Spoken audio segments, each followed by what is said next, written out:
When looking at modern-day cinema, there has been a consistent rise in the development of two things: remakes and franchises. Hello, I'm Drew Newman, and today I plan to inform you of not only what these two things are, but what it fully means. Now, I'm sure you're wondering what a remake is. Well, according to Merriam-Webster, in reference to movies, it is one that is remade, a new version of a movie. When it comes to franchises, Merriam-Webster has a lengthy definition, but simply, it is a series of related works, such as novels or films. You know, things like the Wizarding World of Harry Potter. After all of this, I'm sure you may be wondering why on earth this is of any importance.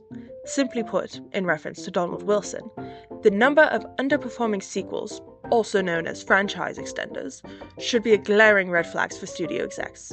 But it isn't. The chart you are seeing now references the film releases of 2023. The light grey section represents the 9 remakes that were released that year. The dark grey represents the 35 sequels, and the mid-grey represents the shocking 460 original films released. This chart that you are seeing now details the remakes and franchise editions that have been a part of the box office's top 20. As you can tell, on this chart, the amount of remakes and franchises has been gradually increasing since 1993. This all begs the question: why are more remakes being produced? Well, that is a simple answer. Film studios have changed their priorities. What have they changed their priorities to?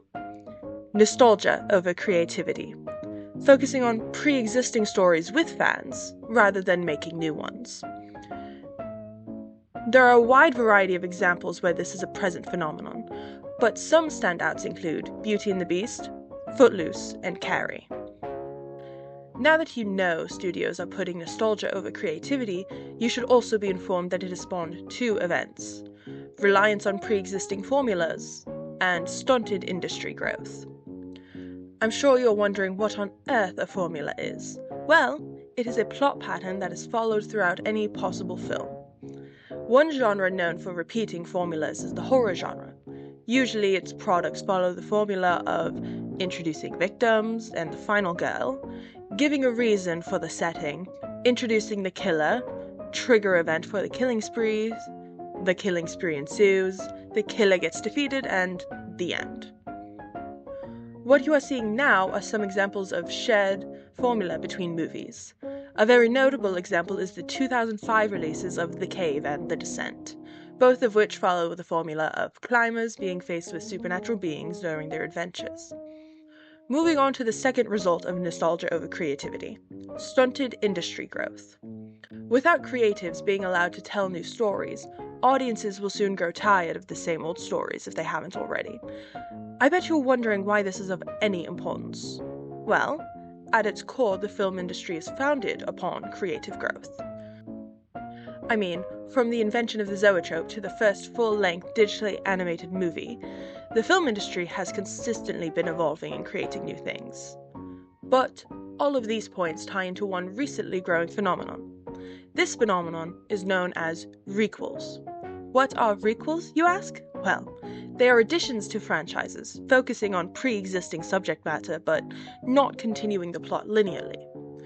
Gradually, throughout recent years, requels have become more mainstream products, one of the earlier examples being 2009's Friday the 13th, with more recent productions such as Ghostbusters Afterlife in 2021 and Scream in 2022.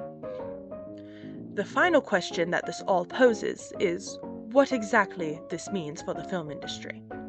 Well, this rise in remakes and sequels is slowly leading to the progressive loss of cinema's creative freedom, which will slowly lead to the industry becoming somewhat irrelevant.